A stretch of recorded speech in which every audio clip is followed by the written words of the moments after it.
Paper बेचने वाली सरकार मुर्दाबाद, इनकलाब जिंदाबाद, भाईचारा जिंदाबाद, खंडर तेरी कमर खुदेगी, नहीं डरते तेरी घुर्की से, नहीं डरते तेरी घुर्की से। तो क्या कहना है सर? देखिए, पहले तो मैं मीडिया का बहुत बहुत धन्यवाद करता हूं, शुक्रिया करता हूं जो इन्होंने हमारी छोटी सी आवाज़ को बहुत बड़ी आवाज़ बनाई, जन आंदोलन के रूप में परिवर्तित किया। रही सरकार की बात, आज हमें 75 दिन हो गए यहाँ धरने पे बैठे हुए। सरकार ने हमारे बीच में बातें भी की हैं, लेकिन जितनी बार बातें की हैं पीठ में छुरा घोंपने वाले काम किया है। झूठे आश्वासन दिए हैं, अगले दिन हमारे खिलाफ बोले हैं। रही आज 75वें दिन की बात, देखिए सरकार ने कोरोना नामक बीमारी की आड़ में इस देश को बेचने का काम किया है, इस पूरे राज्य को, देश को गुमराह करने का कार्य किया है। जब इनका कोई खुद का कार्य होता है तो ये तुरंत मीटिंग बुला लेते हैं और अपने कार्य को पूरा कर लेते हैं। लेकिन जब जैसे ही अब ये 3 दिन का अधिवेशन था, 3 दिन का मानसून अधिवेशन बैठा था, इस सत्र को इन्होंने 6 घंटे के अंदर ख़त्म कर दिया। क्यों? क्योंकि सरकार को यहाँ घेरना था सभी ने। कहीं पीटीआई का भय था, सीएम से लेके मंत्रियों तक सभी को इनको कोरोना हो गया। इनको कोरोना नहीं है, कोरोना नामक बीमारी इस राज्य की है जो आम जन रोड पे बैठा है। मजदूर, छात्र, किसान, अपने व्यापारी, कर्मचारी, सब कुछ तो रोड पे बैठा है। ये सरकार कहीं ना कहीं इस देश को सौदा कर रही है पूंजीपतियों के हाथों से। अडानी को अभी लखनऊ का एयरपोर्ट 2 दिन पहले 50,000 करोड़ रुपए में इसने दिया। क्या वो अडानी के बाप दादा ने बनाया था?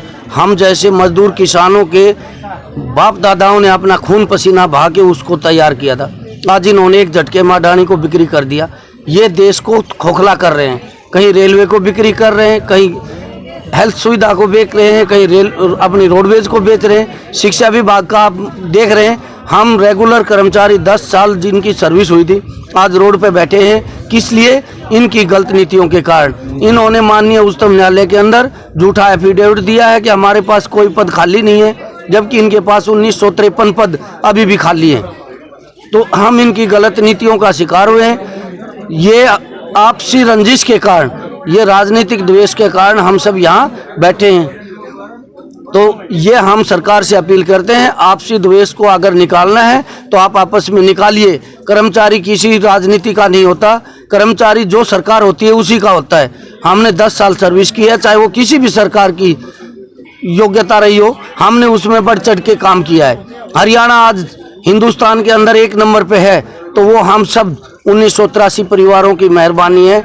ये 1983 पीटीआई जिन्होंने इंटरनेशनल लेवल के खिलाड़ी दिए हैं, आज हम सब रोड पे बैठे हैं, इनकी गलत नीतियों के कारण बैठे हैं। अभी रही अगली बात, 30 अगस्त को हमारी राज्य स्तरीय मीटिंग है और उस मीटिंग के अंदर एक बहुत बड़ा फैसला लिया जाएगा जिसमें सरकार की जड़ों को काटने का कार्य किया जाएगा। सरकार ने आपको एक एंट्रेंस एग्जाम के लिए भी आपको बोला था। देखिए, एग्जाम हमारा नहीं था। सरकार की अगर मंशा ठीक होती, माननीय उच्चतम न्यायालय ने ये नहीं बोला था कि इनको रोड पे बैठाओ निकाल दो। माननीय उच्चतम न्यायालय ने ये बोला था जब पूरी तरह से लॉकडाउन खत्म हो जाए उसके बाद में 5 महीने के अंदर आपको नई भर्ती प्रक्रिया शुरू करनी है। जबकि इन्होंने तो 15 दिन भी नहीं लगाए। उससे पहले तो 1 जून को तो हमें रिलीव करके बैठा दिया। ये सरकार की मंशा ठीक नहीं है। सरकार ये चाहती है कि हम तानाशाही करें, और हम 1983 परिवार, हमने एक ही कसम खाई थी, हम पेपर नहीं देंगे।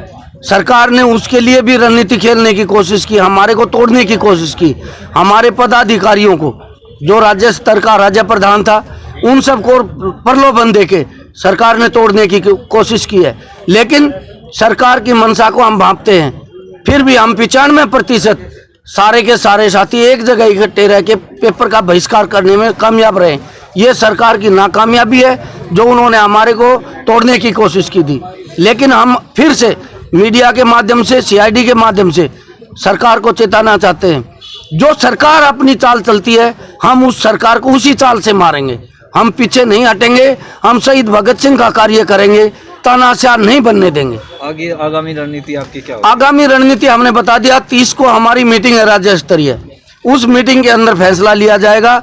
और वो फैसला छोटा फैसला नहीं होगा, वो फैसला सरकार की जड़ काटने का फैसला होगा। हम हरियाणा के चारों कोनों से 50-50 बाइक और एक गाड़ी लेके हरियाणा के गांव-गांव तक अपनी आवाज़ पहुंचाएंगे और इसकी जो गलत नीतियां हैं सरकार की, उन सब का प्रचार करेंगे, प्रसार करेंगे।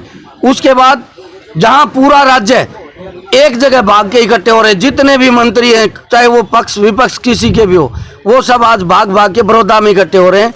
और हमारी अगली लड़ाई बड़ौदा से ही शुरू होगी। हम सरकार को निकलने नहीं देंगे। ठीक, धन्यवाद।